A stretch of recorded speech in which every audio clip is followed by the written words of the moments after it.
La criatura apareció una madrugada, y nadie en el pueblo supo decir si era hombre o bestia. Mateo era un campesino de manos ásperas y ojos cansados, nacido en la misma parcela donde trabajaba desde adolescente, que había vuelto al rancho tras la muerte de su padre.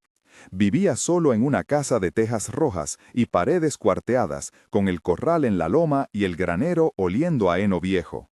Una tarde recibió la llamada urgente de su hermano Roque, que lo buscó con el rostro empapado de lluvia y voz cortada. «Ven, Mateo, papi está grave».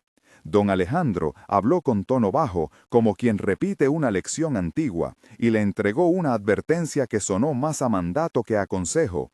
«Cuida de la criatura en el corral, no la saques, no la muestres, nunca la vendas». La frase cayó como piedra en agua quieta y dejó anillos de inquietud. Al atardecer se escuchó un ruido en el establo, un golpeteo sordo contra la madera, y el olor de tierra mojada se mezcló con un dejo metálico en el aire. ¿Qué guardaba la sombra que su padre temía tanto ver salir del corral? El recuerdo de un jadeo profundo y unos ojos que brillaban como carbones encendidos se clavó en la memoria de Mateo. En la cocina, junto a la lámpara de aceite, don Alejandro explicó con voz temblorosa y manos que no dejaban de frotarse. «Esto viene de antes, no es solo un animal». Mateo preguntó: «¿Qué es, padre? ¿Qué quieres decir con criatura?» Don Alejandro bajó la mirada y dijo: «Mi padre me lo dejó, mi madre lo pidió por hambre. Hay una condición, hijo, una sola». Roque, de pie junto a la puerta, añadió con dureza: «Nunca la saques del corral, nunca la muestres a forasteros, y nunca dejes que la venda un hombre de la ciudad». Mateo repitió la advertencia en voz baja, como si quisiera comprobar que las palabras eran reales: «No mostrar, no vender». Don Alejandro cerró los ojos, el olor a tabaco llenó la estancia, y dijo: «Promételo si debes, pero recuerda que la tierra exige cuentas». La tensión dejó en la boca de Mateo un gusto amargo, y el silencio posterior fue un cuero que tensaba la noche. El entierro fue un corte en la rutina del pueblo, con el cielo gris y las manos de los vecinos manchadas de barro. Mateo se quedó mirando la fosa mientras el sacerdote, Padre Miguel, decía palabras que chocaban con el viento y se dispersaban en sus oídos. Carmen, que criaba gallinas al otro lado del camino, le puso una mano en el hombro y murmulló: «Lo siento, Mateo». Pilar, la hija del herrero, dejó caer una rama sobre la tierra como si fuera un rito. En la cocina de la casa, José el carnicero trajo pan duro y agua caliente, y Esteban, el joven municipal, ofreció ayuda con la voz tímida. Mateo aceptó la herencia por inercia, por deber, por la promesa que había hecho sin entender del todo. Cuando recogió la llave del corral, la sensación fue la de un peso antiguo que volvía a sus hombros, y el viento trajo consigo un aroma a estiércol húmedo y a hojas podridas. Esa noche, mientras cerraba la puerta del granero, oyó un susurro que pudo ser viento o palabra, y la sombra en la ventana pareció alargar un brazo hecho de oscuridad. Las primeras señales fueron sutiles, pequeñas rupturas en la normalidad del campo. Las gallinas de Carmen dejaron de poner por una semana. Los caballos de Juan, que vivía más abajo, mostraron nerviosismo y un sudor frío brilló en sus flancos sin razón aparente. Una noche, Mateo oyó pasos en el pasillo del granero, un rasgueo como si algo afilado repasara la madera, y al acercarse sintió un olor dulce, parecido a la miel pasada mezclado con la humedad del corral. «¿Viste algo, Mateo?», preguntó Roque en voz baja desde detrás de la puerta. «Solo sombras que se mueven», respondió Mateo, y el sonido de su propia respiración le pareció más alto que cualquier motor lejano. Juan, que vino con una linterna, dijo con voz temblorosa: «Hay ojos ahí dentro, 2 puntos rojos, como brasas». Pilar tocó la pared, sintió vibración como de corazón pequeño, y dijo: «No parece vida que hayamos conocido». El granero crujió, un animal se revolvió y dejó un ruido húmedo en la paja, y en la noche se extendió el rumor de algo que respiraba con fuerza en los establos,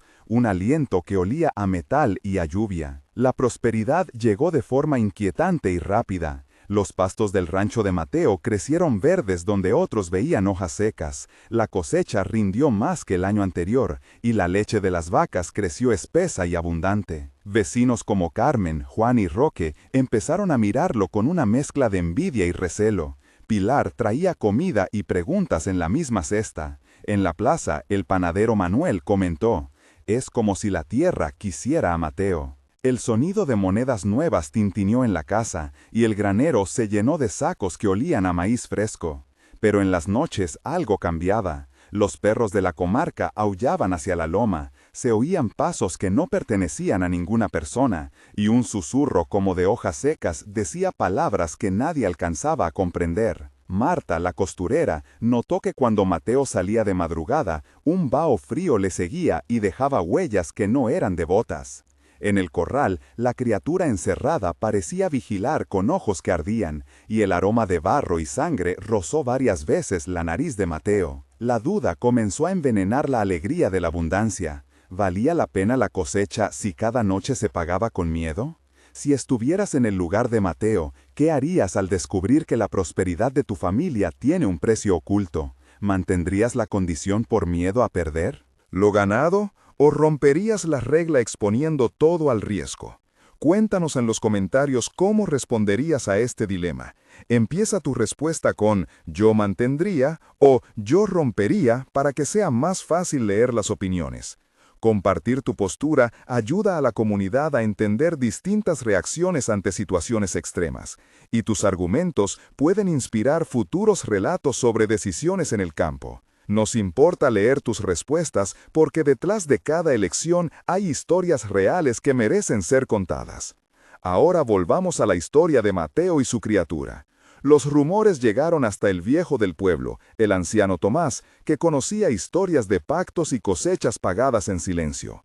Mateo fue a buscar consejo a la casa de la curandera Ana, que vivía entre hierbas secas y tarros de vidrio. Allí habló con Padre Miguel y con Ana, y también apareció Esteban, que quería entender si debía actuar como representante del pueblo. Mateo inició la conversación con voz quebrada. «Siento que algo me observa, que la tierra pide más». Ana cerró los ojos y olió las manos de Mateo. Notó un sabor a hierro, y dijo: «Hay ancestros que hicieron tratos en tiempos de hambre». Padre Miguel expuso con voz firme: «Si hay pacto, hay reglas. Romperlo puede ser peligroso». Esteban preguntó: «¿Qué podemos hacer como comunidad?». Tomás añadió: «Conozco una canción vieja, un rito que no se canta sin precio».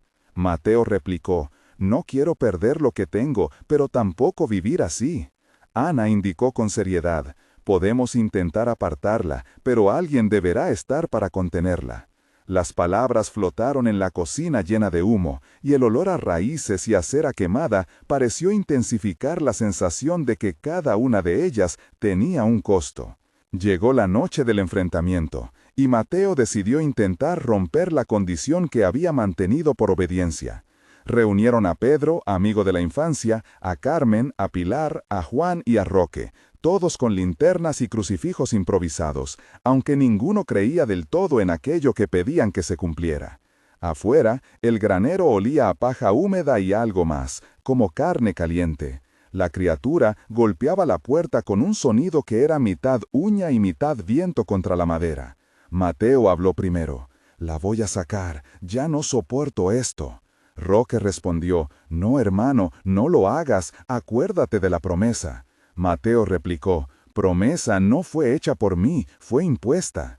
Ana intervino con calma: «Si la sacas, podrías liberar lo que está ligado a esa tierra». Pedro dijo: «Si nos mata, no servirá nada de lo que tenemos». Carmen añadió con voz temblorosa: «Y si la mantenemos, ¿cuántos más sufrirán?». Hubo un silencio denso, y entonces Padre Miguel habló con voz rota: «A veces el bien común exige sacrificio, pero otras veces la libertad vale más que todo». Mateo sintió el pulso en las sienes como tambores, el olor a sudor y a lluvia antigua lo envolvió. Vio los ojos rojos en la oscuridad que parecían medirle. El alma. Tomás comenzó una canción, una estrofa antigua que hablaba de pactos y de pieles que no eran humanas. La criatura lanzó un aullido que olía a metal, la puerta se dio un crujido, y en el choque de voluntades, la verdadera prueba fue si la compasión o el miedo dictarían la decisión.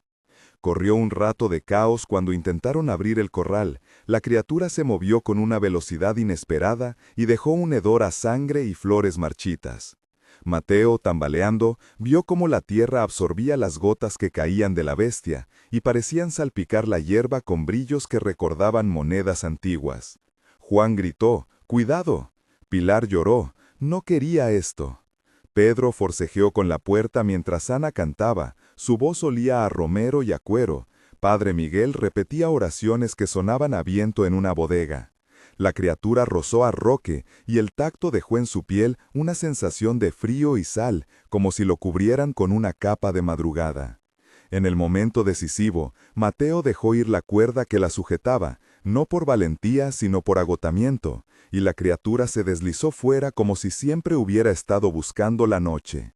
Salió a la loma con pasos ligeros, sus ojos brillaron como carbones al pasar junto a las casas, y un susurro recorrió el pueblo, algo entre risa y viento.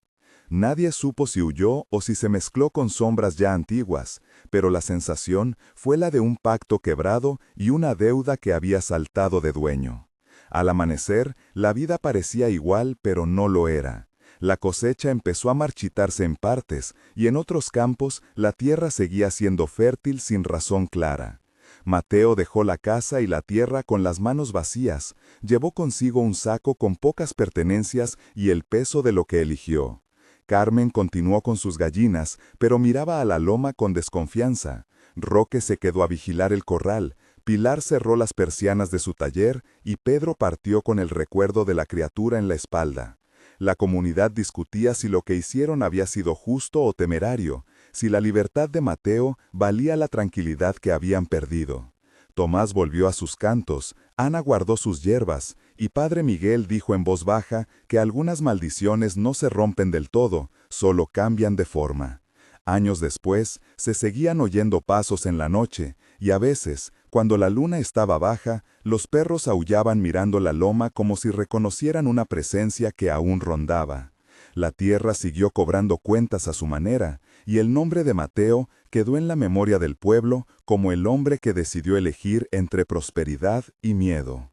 Si esta historia te inquietó, suscríbete para escuchar más relatos así y comenta qué habrías hecho en su lugar, porque las decisiones pequeñas a veces cargan con destinos enteros. Y recuerda, en el campo hay promesas que se cumplen y otras que siguen pagando en silencio.